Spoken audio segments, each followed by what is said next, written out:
오늘 말씀은 빌립보서 1장 22절입니다. 빌립보서 1장 22절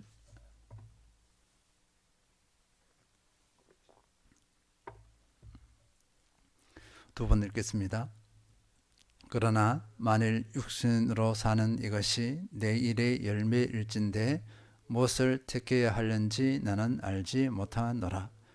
그러나 만일 육신으로 사는 이것이 내 일의 열매일진데 무엇을 택해야 하는지 나는 알지 못하노라. 아멘. 모든 인생에게 피할 수 없는 두려움과 공포가 있습니다. 바로 죽음의 두려움, 죽음의 공포입니다. 피할 수 없다는 것은 죽음에서 벗어날 수 있는 사람이 아무도 없다는 것입니다. 우리가 사람을 협박할 때, 우리가 드라마나 영화를 볼 때 협박할 때 이렇게 합니다. 너 죽을래 살래? 죽을래 살래? 이렇게 합니다. 죽음으로 협박을 합니다. 우리가 지금 우크라이나 러시아 전쟁을 봅니다. 전쟁은 잔인합니다. 공포 그 자체입니다. 남녀노소 가리지 않고 수많은 죽음이 발생하기 때문입니다. 징기스칸의 몽고가 세계를 정복할 때 그 정복 전쟁에서 사용한 그들의 방식이 있습니다. 그 방식이 뭐냐니까요? 잔인한 살상입니다. 항복하지 않으면 남녀노소 가리지 않고 다 살상해 버립니다. 그들은 죽음의 공포로 항복을 받아냈습니다.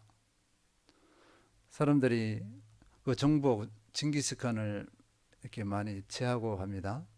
영웅이라고 합니다. 그러나 내막을 들어보면 살상입니다. 살상. 히브리서 9장 27절 한 번 죽는 것은 사람에게 정해진 것이요 그 후에는 심판이 있으리니. 이렇게 죽음은 인간에게 필연입니다. 하나님께서 정하신 불변의 원칙이기 때문입니다.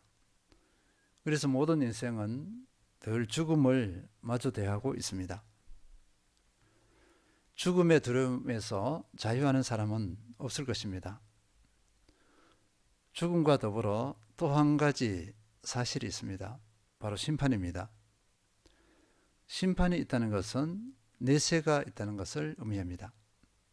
그리고 이 내세는 이 땅에 생명이 붙어 있는 기간, 이 땅에서 우리가 살아가고 있는 이 기간 동안만 내세를 준비할 수 있습니다. 그래서 모든 사람이 죽음의 두려움, 심판의 두려움에서 벗어날 수 없습니다. 이것을 극복하는 비결은 죽음의 원인인 죄의 문제를 해결하는 것입니다. 로마서 6장 23절 죄의 삭선 사망이요 하나님의 은사는 그리스도 예수 우리 주 안에 있는 영생이니라. 죄값은 사망입니다. 죄의 결과는 사망입니다. 그러나 하나님의 은사는 그리스도 예수 우리 주 안에 있는 영생이다 라고 이렇게 밝히고 있습니다. 이것을 풀어서 주면요, 하나님께서 거저 주시는 선물은 영원한 생명입니다. 하나님께서 거저 주시는 선물, 이 거저 주시는 선물이 영생인데 어떻게 거저 주시는 선물이 되었는가? 우리는 이미 다 알고 있습니다. 다시 확인하면요, 하나님께서 흠 없으시고 죄 없으신 예수 그리스도를 내 죄를 대신해서 죽게 하셨습니다. 그 은혜로 죄의 문제가 해결되었습니다. 그리고 영생이 보장되었습니다. 이 은혜는 예수 그리스도를 믿음으로 가는 게 줍니다. 사도 바울이 생과 사를 초월할 수 있었던 비결이 무엇이었습니까? 예수 그리스도를 만났기 때문입니다. 예수 그리스도를 만났는데 만난 그 예수님을 믿었기 때문입니다. 영원이신 예수 그리스도께서 사도 바울의 마음에 들어오셔서 사도 바울과 함께 하셨기 때문입니다. 그리고 사도 바울은 죽음 이후에도 예수 그리스도께서 영원히 함께 하실 것을 알았기 때문입니다. 자신이 예전과 달리 예수님을 알기 전, 예수님을 믿기 전과 달리 자신이 이제 영혼의 존재임을 확신했기 때문입니다. 영혼의 존재의 확신은 이 땅에서의 내 노력, 내 힘, 내 열심으로 되는 것이 아닙니다. 내 안에 예수 그리스도께서 들어오셨기 때문에 영혼의 존재가 된 것입니다.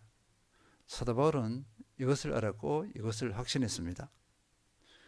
21절, 어제 말씀드렸던 21절입니다. 죽는 것도 유익하다고 고백할 수 있었던 것, 그 원인은 바로 이 사실 때문입니다. 사도 바울의 고백은 가식이 아니었습니다. 그리고 관념이 아니었습니다. 사도 바울이 자기가 말한 것이 관념 지식이었으면 흔히 말하면 가식이에요. 가식. 그게 거짓입니다. 거짓말을 한 거예요. 근데 사도 바울의 고백은 진실한 고백이었습니다. 믿음의 바탕을 둡니다. 믿음과 그리고 영적 지식이 있습니다. 영적 분별력이 있습니다. 그리고 사도 바울 자신의 존재에 대한 확신이 있었기 때문에 그렇습니다. 이것에 근거했기 때문에 사도 바울의 고백은 정말 진리 그 자체였다고 볼 수 있습니다. 그리고 진실한 고백이었습니다. 사도 바울의 이런 영적 상태, 이런 상태에 있었기 때문에 사도 바울은 죽고 사는 것에 초월했고 죽고 사는 것에 여유가 있었습니다. 오늘 본문 다시 읽겠습니다. 빌립보서 1장 22절. 그러나 만일 육신으로 사는 이것이 내 일의 열매일진데 무엇을 택해야 하는지 나는 알지 못하노라. 만일 육신으로 사는 이것이 내 일의 열매일진데, 육신으로 사는 이것이 내 일의 열매일진데, 이것이 무슨 말이냐면요, 만약 내가 사형 선고를 받지 않고 살아있다면 이것입니다. 살아있게 된다면 내일의 열매일진데 이렇게 했습니다. 다른 번역본에 보면 이것을 보람된 일이라면 이렇게 합니다. 육신으로 사는 이것이 나에게 보람된 일이라면 이렇게 했습니다. 그 보람된 일이 무엇일까? 그 내일의 열매일진데 열매가 무엇이고 보람된 일이 무엇인가 하는 것입니다. 이것이 사도 바울의 그 수고의 열매를 뜻한다면 보람된 일, 그러면 보람된 일과 수고의 열매가 무엇이냐? 물음표예요. 수고는요, 복음 전파입니다. 복음 전파. 열매는 복음 전파의 열매입니다. 사도 바울을 사로잡고 있는 것은 다른 것이 아니에요. 아무것도 없습니다. 오직 복음을 전파하는 것. 그리고 그 복음 전파에서 하나님께서 역사하셔서 성령께서 역사하셔서 생명이 살아나고 세워지는 열매, 그것이 전부였습니다. 흔히 우리는 이걸 가지고 일심이라고 그래요. 일심이라고 합니다. 다른 것에 관심을 두잖아요. 하나님께서 자기를 부르신 부르심의 사명, 생명을 살리고 세우는 것, 하나님 나라가 세워지고 하나님 나라가 확정되는 것, 그것 외에는 관심을 두지 않았습니다. 자기에게 주어진 삶의 이유, 목적에 시간과 에너지, 물질 모든 것을 오롯이 이렇게 흔히 말하면 드렸다, 바쳤다, 헌신했다 할 수 있습니다. 우리가 한번 확인해 볼 필요가 있습니다. 어제도 말씀드렸지만 사도 바울에게 주어진 생명이 얼마나 되겠습니까? 지금 이때가 이렇게 추선입니다. 추선을 하면 62, 3세가 됐을 거예요. 사도 바울이 태어난 해가 예수님과 좀 몇 년 차이가 나지 않는다고 보통 이렇게 봅니다.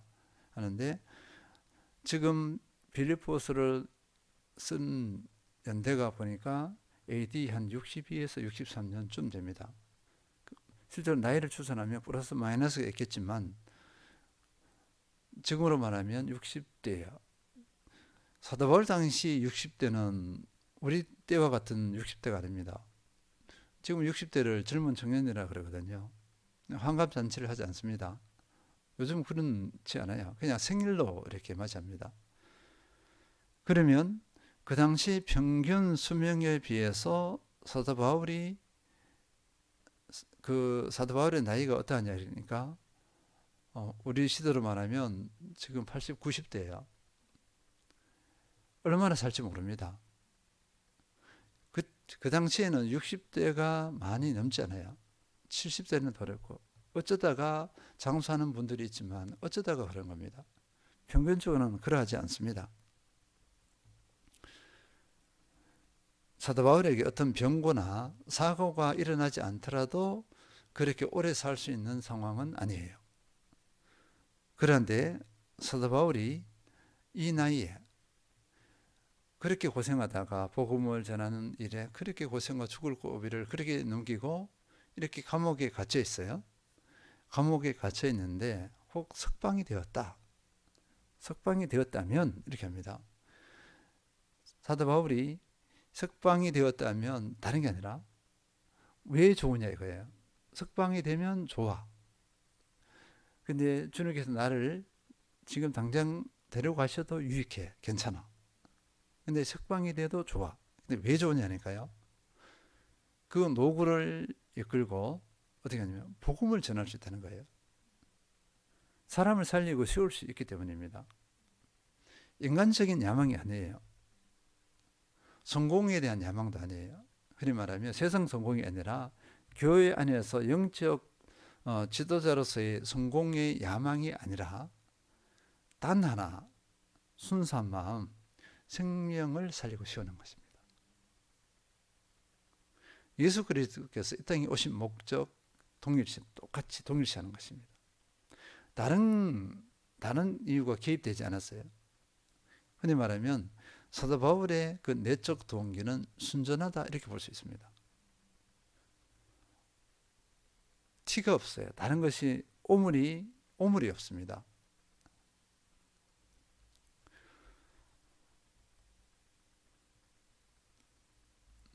그래서 사도 바울은 저희가 남아있는 그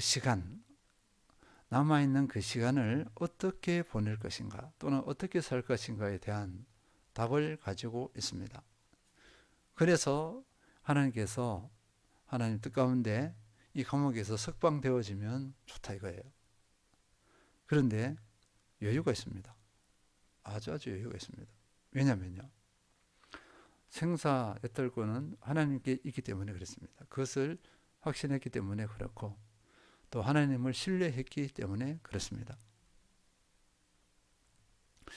우리를 한번 돌아왔으면 좋겠습니다. 나의 남은 생애, 나에게 시간이 얼마 될지 모르는 나의 남은 생애를 어떻게 살 것인가? 오늘은 또 이 질문 가운데 하루를 보내는 귀한 시간이 되었으면 좋겠습니다. 목숨이 붙어 있는 그 시간이 고상해지면 좋겠어요. 천박하지 않았으면 좋겠습니다. 많은 분들이 남은 생애를 또는 은퇴 이후에도 은퇴를 빨리 합니다. 목적 없이 살아가는 분들이 많고 또 나이가 들면서 노욕이라는 게 있어요. 늙어서 더 욕심이 많아지고 그 생각하는 것과 행하는 것이 그렇게 행실이죠. 행실이 천박해요. 그래도 보면은 생명을 살리고 세우는 것과는 관심이 없습니다. 아무것도 아닌 거, 누리지도 못할 것들의 욕심을 가지고 그것을 소유하겠다고 하고 합니다. 흔히 말하면 천박합니다. 우리는 그런 삶을 살아서는 안 될 줄 믿습니다. 예수 그리스도를 아는 분이라면, 온전히 믿고 신뢰한다면, 영원한 생명을, 영혼을 믿는다면 그렇게 살아서는 안 되는 것입니다. 가장 가치 있는 생애를, 남은 생애를 보내야 될 줄 믿습니다. 무엇이 가장 가치 있을까요? 생명을 살리고 세우는 것입니다. 복음을 전해서 그렇게 할 수도 있고, 기도를 하면서 할 수도 있고, 다양합니다. 작은 섬김을 통해서 할 수도 있고, 어쨌거나 우리의 생애를, 생명을 살리고 세우는데 헌신할 수 있습니다. 하나님께서는 그런 여력을 주셨어요. 이 여력을 어떻게 사용하느냐는 본인의 몫입니다. 마지막으로 확인해야 될 것은요, 사도 바울은 무엇을 택해야 하는지 나는 알지 못하노라 이렇게 했습니다. 무엇을 택하냐면요, 사는 것과 죽는 것 어느 것을 선택해야 할지 모르겠다. 그러니까 이 고백이 보세요, 얼마나 여유가 있습니까? 삶과 죽음을 초월하지 않으면 이런 질문을 못합니다. 나는 살고 싶어요 이렇게 했을 거 아니에요. 일반적으로 그렇죠. 나는 살고 싶어요, 또는 나는 주님 너무 고통스러워요, 빨리 저를 데려가 주세요. 이렇게 둘 중에 하나가 될 거예요. 근데 사도 바울은 나는 어느 것을 택해야 될지 모르겠다. 다 좋아요. 석방 되는 것도 좋고, 주님께서 지금 당장 나를 데려가셔도 좋고, 이렇게 합니다. 이것은 하나님의 영역입니다. 하나님을 신뢰하죠. 하나님 영역이죠. 다른 말로 말하면 저의 미래를 하나님께 맡깁니다, 이거예요. 어느 선택이든지 또 어느 길로 인도하시든지 기쁘게 받아들입니다. 저는 후회할 것이 없습니다. 주님을 신뢰합니다. 이 고백입니다. 얼마나 고상합니까? 살아있을 때는 생명을 살리고 세우는데 온전히 헌신해. 주님께서 부르셔도 기뻐. 왜냐하면 주님과 온전한 연합을 이루어요. 대면하게 됩니다. 지금은 대면이 아니라 영으로 대면하지만, 이제는 온전히 주님께서 나를 부르시면 온전한 대면, 온전한 연합, 온전한 하나가 됩니다. 그래서 주님께서 부르셔도 기뻐요. 좋습니다. 이렇게 하는 겁니다. 사도 바울의 모든 삶이 살아있을 때도 그리스도와 관련된 삶이에요. 주님께서 부르셔도 죽음 이후에도 그리스도와 관련된 삶입니다. 주님을 떠난 삶이 하나도 없어요. 우리의 삶도 이러해야 될 줄 믿습니다. 다시 한번 우리가 질문해 봅니다. 나의 남은 생애를 어떻게 살 것인가? 추하지 않는 여생, 천박하지 않는 여생, 고성한 여성이 되었으면 좋겠습니다. 그리고 이 삶을 살면서 우리 주님을 더욱 풍성하게 누렸으면 좋겠습니다. 이 축복을 온전히 누리시길 축원드립니다.